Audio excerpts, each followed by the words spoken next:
আমি আপনাদের সম্মুখে যে আয়াতে কালিমা তেলাওয়াত করেছি সূরাতুল জিলজাল, সূরার নাম কি বলেন? সূরা জিলজাল। এটা 99 নাম্বার সূরা। কত নাম্বার সূরা বলেন? 99 নাম্বার সূরা। আল্লাহ রাব্বুল আলামিন কোরআনটাকে 114টি সূরা দ্বারা লিপিবদ্ধ করেছে।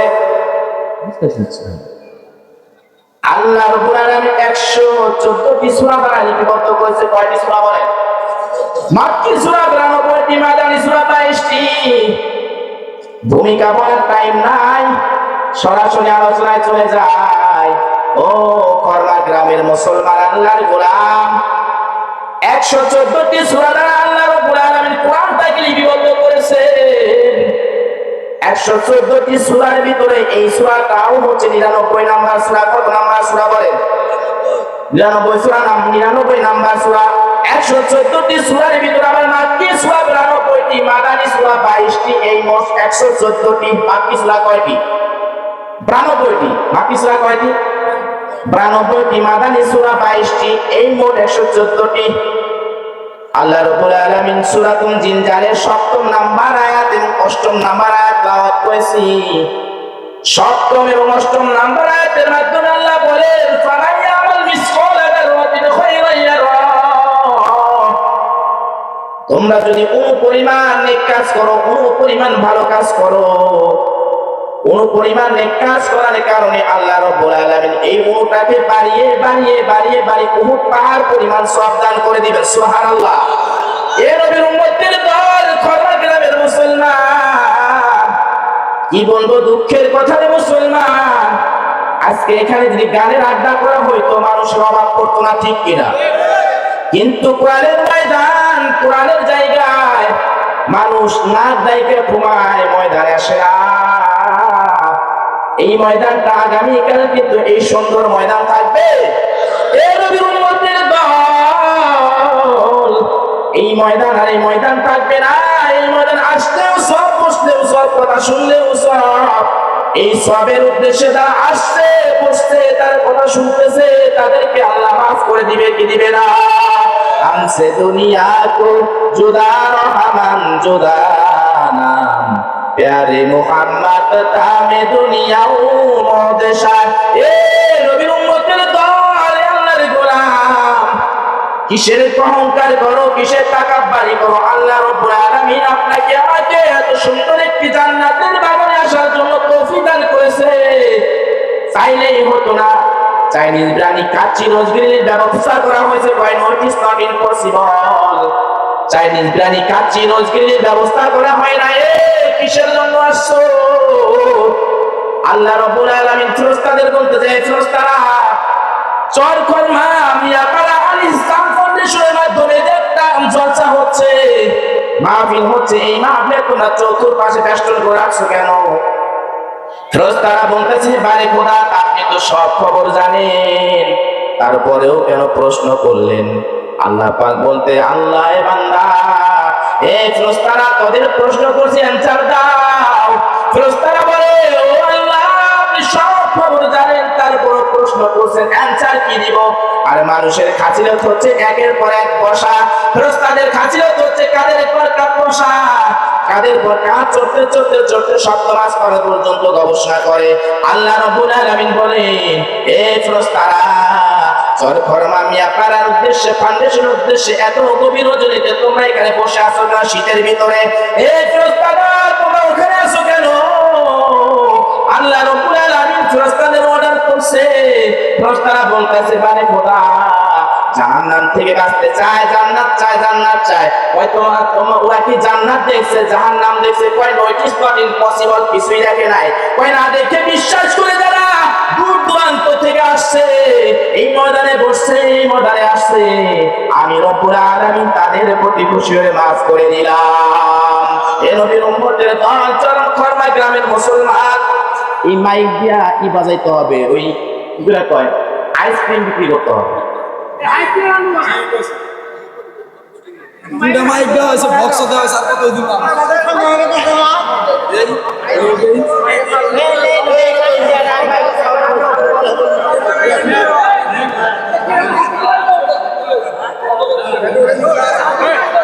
আল্লাহ রাব্বুল আলামিন বলে, নবীর উম্মতের দল,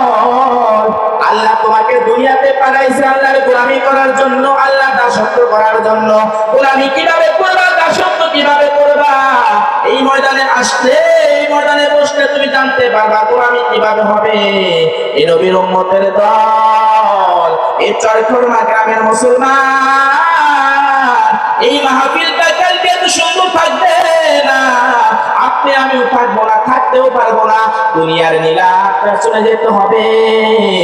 আল্লাহ রাব্বুল আলামিন কত সুন্দর করে আল্লাহ পাক বান্দাদেরকে ডাকতে, বান্দা তোমরা তোমাদের মাথায় আমি সময় দিলাম, বুদ্ধি দিলাম, তোমরা যদি জানার পরেও বোঝার পরেও না বোঝার ভান ধরে থাকো, জানার পরেও না জানার ভান ধরে থাকো, তোমরা যদি অভিনয় করো, এই নবীর উম্মতের দল এই ময়দানে আসো, এই ময়দানে বসো, এই ময়দানে আসলে বসলে আল্লাহ রাব্বুল আলামিন তোমার জীবনের সমস্ত গুনাহ মাফ করে দিবে। ও যুবক ভাই, ও আল্লাহর গোলাম, তুমি যদি চিন্তা করো, একটু চিন্তা করলে তুমি পেয়ে যাইবা দুনিয়ার মিলাই খেলায় তুমি পড়ে গেছো রে ভাই, দুনিয়ার চিন্তা ভাবনায় পড়ে গেছো। আল্লাহ রাব্বুল আলামিন বলতে পারবেন এই ময়দান থেকে উঠে গিয়ে আমি বাসায়তে শুইতে পারবো, এমন কোন সাহসী পোলা নাই, এমন কোন যুবক নাই, এমন কোন সাহসী পোলা নাই যে এই ময়দান থেকে উঠে গিয়ে আপনি বাসায় শুইতে পারবেন। ও আমার যুবক ভাই, ও আমার বাবার দল, যদি তাই হয় রে ভাই, তাহলে এই ময়দানে আসো, এই ময়দানে বসো, এই ময়দানে আসলে বসলে আল্লাহ এই রজনী রুসিলা করে, এই রাত্রে রুসিলা করে আল্লাহ রাব্বুল আলামিন আপনাকে আমাকে জীবনের সমস্ত গুনাহ মাফ করে দিয়ে জান্নাতের খাতা নাম লিখে দিবে। हमसे दुनिया को जुदा रहमान जुदा नाम, प्यारे मोहम्मद तामे दुनिया ओ मोदेशान। ए नबीर उम्मतेर दल, ফামাইয়া আমাল মিসকাল যাররাতিন খায়রান ইয়ারাহু, ওই পরিমাণ নেক কাজ করলে আল্লাহ সওয়াব দিবেন, ওই পরিমাণটা আমার সাধারণ জ্ঞানে, আমার সাধারণ ভাষায়, সাধারণ জ্ঞানে যতটুকু ধরা পড়ছে, পূর্ব দিক থেকে যখন সূর্য উদিত হয়, আপনার ঘরে সূর্যের ছিদ্র থাকলে ওই ছিদ্র দিয়ে আলো প্রকাশিত হয়, আলো যখন ঢোকে, ঢোকার পরে দেখবেন ওই আলোর সাথে সাথে বালুর কোণা দেখা যায়, কিন্তু হাতেও স্পর্শ করা যায় না, ঠিক কিনা? হাতেও ধরা যায় না। এ নবীর উম্মতের দল, হাতেও ধরা যায় না, কিন্তু অনুমান করা যায়, দেখা যায়, ওটাকেই বলা হয় অনু। ওই অনু পরিমাণ যদি নেক কাজ করা হয়, আজকে রজনীটা হতে পারে আপনি এখানে বসছেন, আপনি এখানে আসছেন, আজকে রজনীটা ওই অনু পরিমাণ যদি সব দিয়ে থাকে আল্লাহ, অনু পরিমাণ যদি আল্লাহ সব লেগে থাকে রে গোলাম, তাহলে ওই অনুটাকে আল্লাহ তার পরিমাণ বাড়ায় দিবে। ও নবীর উম্মতের দল, ও আমার যুবক ভাই, ও আমার পর্দার আড়ালের মা, অনুটাকে যদি এত বড় বানায়, সে প্রভু না জানি কত বড়, ঠিক কিনা? আমরা দুনিয়া কো জুদা রহমান জুদা নাম, प्यारे मोहम्मद तामे दुनिया ओ मोदेशान, हमसे रुखतुल जमाना के जमाना, तामे दुनिया ओ सामे का मदीना। ओ नबीर उम्मतेर दल, ও চরখরমা মিয়াপাড়া গ্রামের মুসলমান, আজকে রজনীটা আপনার আমার জন্য সুবর্ণ সুযোগের রজনী, আজকে রজনীটা আপনার আমার জন্য জীবনের শেষ রজনী হতে পারে কি পারে না? এ মুসলমান বলো, পারে কি পারে না? যদি আজকে রজনীটা যদি শেষ রজনী হয়ে যায়, শেষ রজনী যদি হয়, তাহলে আপনার আমার জীবনে যদি শেষ রজনী হয়, এই রাত্রে রজনীটা, এই জায়গার রজনী, এই জায়গার বদলতে, এই জায়গার পরিবর্তে আল্লাহ রাব্বুল আলামিন হতে পারে তোমাকে আমাকে মসজিদের মাইকে আজান হয়ে, আজানের পরে এলাচ হয়ে যাবে ইন্না লিল্লাহি ওয়া ইন্না ইলাইহি রাজিউন। অনেক সাহসী লোক, অনেক সাহসী সংগ্রাম ব্যক্তি রাখতে পারেন, বলবেন হুজুর আমি মসজিদে যাই না, আমি নামাজ পড়ি না, আমি কোরআন পড়ি না, মসজিদের ধারে কাছেও আমি যাই না। আল্লাহ রাব্বুল আলামিনের বান্দা, আপনি যদি এই কথা বলেন, মসজিদ কিন্তু মসজিদের খাটিয়া আপনার বারিন্দায় উপস্থিত হবে, মসজিদের খাটিয়া আপনার ঘরে উপস্থিত হবে, বলবে আব্দুল কুদ্দুস আব্দুল সাত্তার তুমি উপস্থিত হও নাই, কিন্তু মসজিদের খাটিয়া তোমার বাসায় উপস্থিত হয়েছে, ঠিক কিনা? এত সাহস ভালো না রে গোলাম, এ নবীর উম্মতের দল, এত সাহস, এত তাকাব্বুরি ভালো না। মসজিদের খাটিয়া আপনার বাসায় উপস্থিত হবে, তাহলে বোঝা গেল আপনি মসজিদে যান বা না যান, আপনি এই ময়দানে আসেন বা না আসেন, আপনি কোরআনের কথা শোনেন বা না শোনেন, আপনি আলাইহিস ফাউন্ডেশনের কথা উচ্চারণ করেন বা না করেন, আপনার কথা, আপনার দায়ী, আপনার হক, আপনার সব কিছু কিন্তু আল্লাহর ডিউটিতে লেখা থাকে, ঠিক কিনা? এ নবীর উম্মতের দল, তাহলে আল্লাহর ডায়েরিতে যদি লেখা হয়ে যায়, আমরা সবাই চাই আল্লাহর ডায়েরিতে দেখা থাক, আমরা চাই কি চাই না? চাই কি চাই না? জিমা গেছেন না? তাকবীর হয়ে যাক, নাস্তিকতা নিবাজ যাক, দিন ইসলাম জিন্দাবাদ, কোটি প্রাণের কি আওয়াজ। খোদার দহি সার পাবে না, এই বাংলায় ঠাই হবে না, মুসলমানরা জেগেছে আজ। জোরকদমে সামনে চলো, বজ্রকণ্ঠে আওয়াজ তুলো, সবাই মিলে একই তালে দাও না স্লোগান, নারায়ে তাকবীর। এই আওয়াজে চলবে না, নারায়ে তাকবীর। দিন ইসলাম, দিন ইসলাম, দিন ইসলাম, দিন ইসলাম, নারায়ে তাকবীর, নারায়ে তাকবীর। এবার বোঝা গেল কিছু সংখ্যা লোক আছে, ঠিক কিনা? হ্যাঁ, কবরবাসীদের নিয়ে কখনো ওয়াজ হয় না, ওয়াজ হয়তো জীবিত লোকেদের নিয়ে, ঠিক কিনা? আমরা কি এখানে কবরে আসছি না জীবিত হয়ে আসছি? হানা ভালো মন্দ বোঝার জন্য জ্ঞান দিচ্ছেন কে? ওই জ্ঞানটা যদি প্রশ্ন করো, ওই জ্ঞান তোমাকে উত্তর দিয়ে দিবে আল্লাহ, ঠিক কিনা বলেন? ঠিক কিনা? এই নবীর উম্মতের দল, আল্লাহ রাব্বুল আলামিন আপনাকে আমাকে দুনিয়াতে পাঠাইছে আল্লাহর গোলামি করার জন্য, দাসত্ব করার জন্য। গোলামি কিভাবে করব, দাসত্ব কিভাবে করব, আল্লাহ আবার কোরআনে বাতলায়া দিয়েছে, কোরআনে বলে দিয়েছে। পরের আয়াতে বলছে, ওয়া মাইয়ামাল মিসকালা যাররাতিন শাররান ইয়ারা। আবার তুমি যদি খারাপ নেই, কোনো পরিমাণ খারাপ কাজ করো, খারাপ বদামল করো, এই বদামলের কারণে আল্লাহ রাব্বুল আলামিন আপনাকে আমাকে জাহান্নামী মেহমান বানাবে। এ নবীর উম্মতের দল, আল্লাহ প্রথম আয়াতে বলছে তোমাকে জান্নাতি মেহমান বানাইবে, আবার পরের আয়াতে বলছে জাহান্নামী মেহমান বানাইবে। তাহলে আমরা জান্নাতি মেহমান হতে চাই, আমরা জাহান্নামী মেহমান কখনো হতে চাই না, ঠিক কিনা?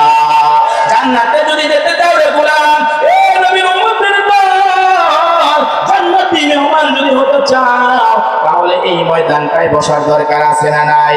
এ নবীর উম্মত, এই ময়দানে আসো, বসো। এই ময়দানে আসলে বসলে আল্লাহ গুনাহ মাফ করে দিবে, ঠিক কিনা? আমরা যতই কিছু কই না কেন, মুহাম্মদ রাসূলুল্লাহ সাল্লাল্লাহু আলাইহি ওয়াসাল্লাম 63 বছর জিন্দেগিতে মুহাম্মদ রাসূলুল্লাহ সাল্লাল্লাহু আলাইহি ওয়াসাল্লাম মক্কায় অবস্থান করেন, সেই জায়গায় কিন্তু আবু জেহেল অবস্থান করেন। আবু জেহেলের মাথা নষ্ট, মুহাম্মদ যেখানে থাকে আমার তো প্র্যাকটিস কমে যাবে, প্র্যাকটিস কমে যাবে, আমার তো প্র্যাকটিস কমে যাবে।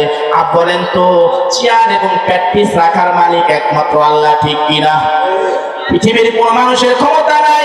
এ নবীর উম্মতের দল, ওই চরফরমানি আপনারা মুসলমান, আল্লাহ যদি কাউকে সম্মান দেয়, পৃথিবীর কোন মানুষ কিছু করতে পারে না। আল্লাহ যদি কাউকে বেইজ্জতি করে, পৃথিবীর মানুষ বাধাও দিতে পারে না। তবে হ্যাঁ, পৃথিবীর মানুষের কোন ক্ষমতা নাই, ক্ষমতার মালিক হচ্ছে আল্লাহ, ঠিক কিনা? মুহাম্মদুর রাসূলুল্লাহ সাল্লাল্লাহু আলাইহি ওয়াসাল্লাম মক্কায় অবস্থান করে, জনাবে রাসূল মুহাম্মদ রাসূলুল্লাহ সাল্লাল্লাহু আলাইহি ওয়াসাল্লাম মক্কায় অবস্থানকালীন অবস্থায় আবু জেহেলের বংশধর, আবু জেহেলের ছেলেরা সবাই মুহাম্মাদের কাছে এসে ভিড় করে, কারণ মুহাম্মাদের মতো চরিত্রবান এত সুন্দর কোনো যুবক নাই, মুহাম্মাদের মতো ইহসান ন্যায়নিষ্ঠা কোনো যুবক পাওয়া যায় না, মুহাম্মাদের মতো আদর্শ কোনো যুবক নাই, মুহাম্মাদের মতো ভালো ব্যক্তি আর মক্কায় জন্ম নেয় না, মুহাম্মাদের মতো সুন্দর লাবণ্যময় যুবক আর মক্কাতে হয় না। এটা কিন্তু আবু জেহেল সহ্য করতে পারে না। আবু জেহেল মনে মনে চিন্তা করে, মুহাম্মদ যদি থাকে তাহলে আমার দলের লোক সবাই তো মুহাম্মাদের ভক্ত হয়ে যাবে, কারণ মুহাম্মদ মনে হয় জাদু জানে, মুহাম্মদ মনে হয় জাদু জানে। বলেন তো মুহাম্মদ কি আসলে জাদু জানে? না না না, মুহাম্মদ একমাত্র জাদু জানে না, একমাত্র কোরআনের দাওয়াত দেয়, ঠিক কিনা? এই নবীর উম্মতের দল মুহাম্মদ রাসূলুল্লাহ সাল্লাল্লাহু আলাইহি ওয়াসাল্লাম অবস্থান করেন, আবু জেহেল অবস্থান করেন। আবু জেহেলের মাথা গরম হয়ে যায়, কারণ আমি এখানে আসি, আমার দলবল আমার কাছে আসে না, আমার দলের লোক মুহাম্মাদের কাছে যায়, কি যেন ফিসফিস করে কথা বলে। মুহাম্মাদকে এবার বিভিন্ন ষড়যন্ত্র করলো আবু জেহেল। বলেন তো শয়তানের দলটা কিন্তু একটু বড়, ঠিক কিনা? কথা বলতে হবে। এই নবীর উম্মতের দল আবু জেহেল চিন্তা ভাবনা করে মুহাম্মাদকে কিভাবে ষড়যন্ত্র করা যায়, মুহাম্মাদকে কিভাবে লাঞ্ছিত অপমানিত করা যায়। কিন্তু আল্লাহ রাখে, আল্লাহ মারেকে মুহাম্মদ রাসূলুল্লাহ সাল্লাল্লাহু আলাইহি ওয়াসাল্লামের কাছে আবু জেহেলের দলের লোক এসে বলে, মুহাম্মদ আপনার কাছে আমি স্বর্ণ গহনা রাখেন না, রেখে দিলাম। মুহাম্মদ আমি 7 দিন পরে, 800 দিন পরে, 10 দিন পরে নিয়ে যাব। জনাবে রাসূল মুহাম্মদ রাসূলুল্লাহ সাল্লাল্লাহু আলাইহি ওয়াসাল্লাম রক্ষিতভাবে সেইভাবে স্বর্ণ গহনা মুহাম্মদ তাকে ব্যাগ করে দেয়। মুহাম্মদ রাসূলুল্লাহ সাল্লাল্লাহু আলাইহি ওয়াসাল্লামের কাছে ন্যায় নীতি পায়, এবং আবু জেহেল তাদের লিডার আবু জেহেলের কাছে রাখে। আবু জেহেল অর্ধেক খায় ফেলে, আর অর্ধেক আবু জেহেল খায় ফেলে, আর অর্ধেক ব্যাগ করে দেয়। এমনি এমনি দিন চলে যায়। আবু জেহেল যখন এরকম করা ধরলেন, আবু জেহেলের দলের লোক আবু জেহেলের পক্ষে কথা বলে না, আছে না নাই? এরকম নিটার আছে না নাই? বাংলার জমিনের অভাব নাই। আবু জেহেল জনপ্রিয়তা হারিয়ে ফেলতেছে, মুহাম্মদ রাসূলুল্লাহ সাল্লাল্লাহু আলাইহি ওয়াসাল্লাম জনপ্রিয়তা বাইরে যাইতেছে, এটা সহ্য করতে পারে না আবু জেহেল। আবু জেহেল তখন মুহাম্মদ রাসূলুল্লাহ সাল্লাল্লাহু আলাইহি ওয়াসাল্লামের সাথে কুমন্ত্রণা করে। আবু জেহেল কয়, মুহাম্মদ তোমার এই জায়গায় থাকা হবে না, কারণ এই জায়গায় যদি মক্কাতে যদি তুমি থাকো, তাহলে আমার মনে হয় প্র্যাকটিস থাকবে না, আমার প্র্যাকটিস থাকবে না। মুহাম্মাদের বিভিন্ন ষড়যন্ত্র করে, বিভিন্ন ভাবে কুমন্ত্রণা করে, বিভিন্ন ভাবে বগাবাজি করে। এমন অবস্থায় আবু মাবাদ উম্মে মাবাদ তারা ইসলাম গ্রহণ করেন নাই। আবু মাবাদ উম্মে মাবাদ মুহাম্মদ রাসূলুল্লাহ সাল্লাল্লাহু আলাইহি সাল্লামকে ভালোবাসে। আবু জেহেলের দলের লোক হইলেও, আবু মাবাদ উম্মে মাবাদ মনে মনে কয়, মুহাম্মাদের মতো মক্কাতে এত সুন্দর কোন পুরুষ হয় না, মুহাম্মাদের মতো মক্কাতে এত সুন্দর কোন লাবণ্যময় যুবক হয় না, মুহাম্মাদের মতো এত ন্যায়নিষ্ঠা কোন যুবক হয় না। কিন্তু আমাদের দলের লিডার আবু জেহেল কেন মুহাম্মাদকে এত মারপিটি হুমকি দেয়, এত হুমকি দামকি দেয় কেন? মুহাম্মাদকে এত লাঞ্ছিত অপমানিতের কথা বলে কেন? মুহাম্মাদের মতো এত সুন্দর লাবণ্যময় কোন যুবক হয় না। আমার দলের লিডার আবু জেহেল মুহাম্মাদকে এত কাটাকাটি করে কেন? জানতে চাই, বুঝতে চাই। মুহাম্মদ রাসূলুল্লাহ সাল্লাল্লাহু আলাইহি ওয়াসাল্লামের বিশ্বাসী একজন ব্যক্তি ছিলেন আবু বকর। আবু বকরকে বলে, আবু বকর রে, আমার মনে হয় আমার জন্মভূমি ছেড়ে দিতে হবে, কারণ আমার চাচা নাই, আমার বাবা নাই, আমি ইতিম সন্তান। এই সুযোগে আবু জেহেল আমাকে বিভিন্ন ষড়যন্ত্র করতেছে, বিভিন্ন ফাঁদ ফালাইতেছে, বিভিন্ন ভাষা আমাকে বকাবাজি করে। আমি মুহাম্মাদের সম্মান তো হারিয়ে উঠতেছে। বলেন তো একমাত্র সম্মান রাখার মালিক হচ্ছে আল্লাহ, পৃথিবীর কোনো মানুষ নাই, ঠিক কিনা? আমাদের পূর্বেই যারা আমাদের সাথে যারা ছিলেন, তারা কিন্তু একদল দলগত ভাবে চলে গেছেন। এমন বাংলার জমিনেও কিন্তু তাদের ভাত হয় না, ঠিক কিনা? আছে না নাই? ও নবীর উম্মতের দল, ও চরকর্মী আপনারা গ্রামের মুসলমান, মুহাম্মাদের মতো এত নিষ্ঠা পুরুষ হয় না, তারপরে মুহাম্মাদকে কেন তো মারপিট করার হুমকি দেয়? আবু জেহেল যখন এই কুমন্ত্রণা করলেন, মুহাম্মদ রাসূলুল্লাহ সাল্লাল্লাহু আলাইহি ওয়াসাল্লাম বলতেছে, আবু বকর আমার মাতৃভূমি ছেড়ে দিতে হবে, আমার এই জায়গা ছেড়ে দিতে হবে। মুহাম্মদ রাসূলুল্লাহ সাল্লাল্লাহু আলাইহি ওয়াসাল্লাম আবু বকরকে, আবু বকর এই জায়গা ছেড়ে দিতে হবে, চলো মক্কায় থাকা হবে না, মদিনায় চলে যেতে হবে। কিন্তু আবু বকর তিন দিনের খাবার নাও, পানি নাও, খাবার নিয়ে যেতে হবে, পানি নিয়ে যেতে হবে। আবু বকর সিদ্দিক রাদিয়াল্লাহু তাআলা আনন্দ চোখের পানি ছেড়ে কান্না করে আর বলে, ইয়া রাসূলুল্লাহ, ইয়া হাবিবাল্লাহ, এই আপনার জন্মভূমি ছেড়ে দিবেন কিভাবে?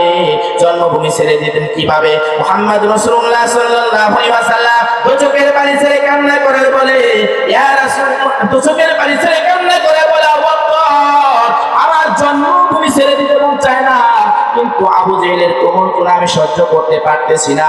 আবু জেহেল যেভাবে আমাকে ফাঁসানোর চেষ্টা করতেছে, আমি মনে হয় ফেঁসে যাব।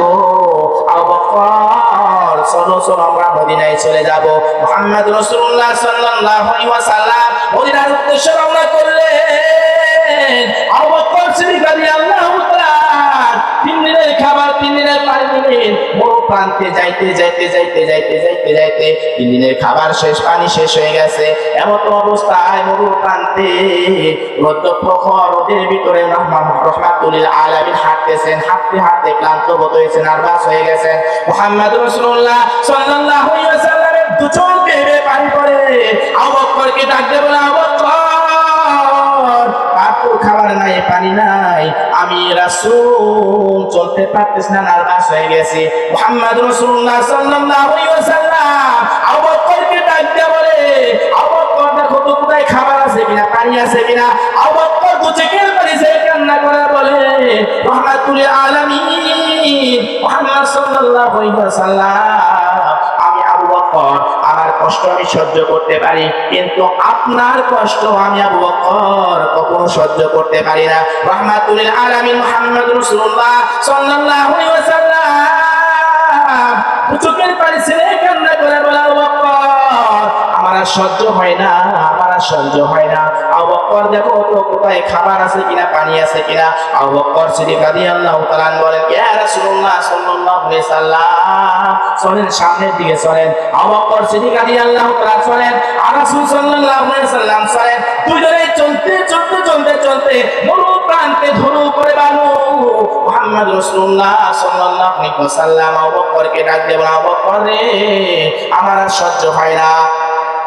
দু চোখের পানি ছেড়ে কান্না করে আবু বকর বলে, ইয়া রাসূলুল্লাহ, ইয়া হাবিবাল্লাহ, ওই দূর প্রান্তে দেখা যায়, দূর প্রান্তে দেখা যায় ছোট্ট ঝুপড়ি একটা ঘর দেখা যায়, সেই ঘরে যাইবো, সেই বাসায় যাইবো, আমরা খাবার খাইবো, পানি খাইবো। ইয়া রাসূলুল্লাহ সাল্লাল্লাহু আলাইহি ওয়াসাল্লাম খুশিতে আত্মহারা হয়ে হাঁটতে শুরু করেছেন। মুহাম্মদ রাসূলুল্লাহ সাল্লাল্লাহু আলাইহি ওয়াসাল্লাম ওই বাসায় পৌঁছেছেন। আবু বকর বাসার মালিককে, আসসালামু আলাইকুম ইয়া ভাই, এ হে বাড়ির মালিক, বাড়িতে আসনি? বাড়ির মালিক তখন জবাব দেয়, তোমরা কে, তোমরা কোথায় থেকে এসেছো, তোমাদের পরিচয় কি, তোমরা কোথায় থেকে এসেছো, তোমাদের পরিচয় কোথায়, কোথায় যাইবা, তোমরা কোথায় থেকে এসেছো? বাড়ির মালিক যখন উম্মে মাবা, আবু মাবা, মুহাম্মদ রাসূলুল্লাহ সাল্লাল্লাহু আলাইহি ওয়াসাল্লামের কথা শুনে, ওই যাওয়ার কথা শুনছে মুহাম্মদ সাল্লাল্লাহু আলাইহি ওয়াসাল্লামকে কিভাবে সাক্ষাৎ করবে, কিন্তু আবু জেহেলের কারণে কিন্তু মুহাম্মাদের সাথে সাক্ষাৎ করতে পারে না। আবু জেহেলের কারণে মুহাম্মদ রাসূলুল্লাহ সাল্লাল্লাহু আলাইহি ওয়াসাল্লামের সাথে সাক্ষাৎ করতে পারবে না, কারণ সাক্ষাৎ যদি করেন আবু জেহেল হতে পারে তাদেরকে কতল করে ফেলবে। এই ভয়ে মুহাম্মদ রাসূলুল্লাহ সাল্লাল্লাহু আলাইহি ওয়াসাল্লামের সাথে যাওয়ার কথা শুনে আবু মাবা, উম্মে মাবা, তারা স্বামী এবং স্ত্রী দুজনে প্রস্তাব গ্রহণ করলেন, ও স্বামী ও স্ত্রী, চলো চলো চলো, মুহাম্মদ সাল্লাল্লাহু আলাইহি ওয়াসাল্লাম মক্কা ছেড়ে মদিনার উদ্দেশ্যে রওনা হয়েছে, আমরা আগে থেকেই তাকে দেখার জন্য যাই। মদিনা শরীফের মক্কার মরু প্রান্তে আবু বাবা, তুমি বাবা 2 মাস 6 মাস আগে থেকে অবস্থান করতেছে। মুহাম্মদ রাসূলুল্লাহ সাল্লাল্লাহু আলাইহি ওয়াসাল্লাম বাড়িতে যাও, পৌঁছার পরে বাড়ির মালিককে বলছে, বাড়ির মালিক রে, আমরা একজন প্রতীক মানুষ, আমাদের কিছু খাবার দিতে হবে, আমাদের কিছু পানি নাই, খাবার নাই। মুহাম্মদ রাসূলুল্লাহ সাল্লাল্লাহু আলাইহি ওয়াসাল্লাম আবু বকরকে অর্ডার করেছে, আবু বকর বাড়ির মালিকের কাছে যায়। বাড়ির মালিক উম্মে মাবাদের কাছে নয়, ঘরের আড়াল থেকে, পর্দার আড়াল থেকে উম্মে মাবা দু চোখের পানি ছেড়ে কান্না করে বলে, ও প্রতীক ভাই, কোথায় থেকে এসেছো, কোথায় তোমাদের বাড়ি, কোথায় তোমাদের ঘর? এই মরু প্রান্তে আমি এবং আমার স্বামী ছাড়া কেউ নাই, এই মরু প্রান্তে কেউ নাই। মুহাম্মদ রাসূলুল্লাহ সাল্লাল্লাহু আলাইহি ওয়াসাল্লাম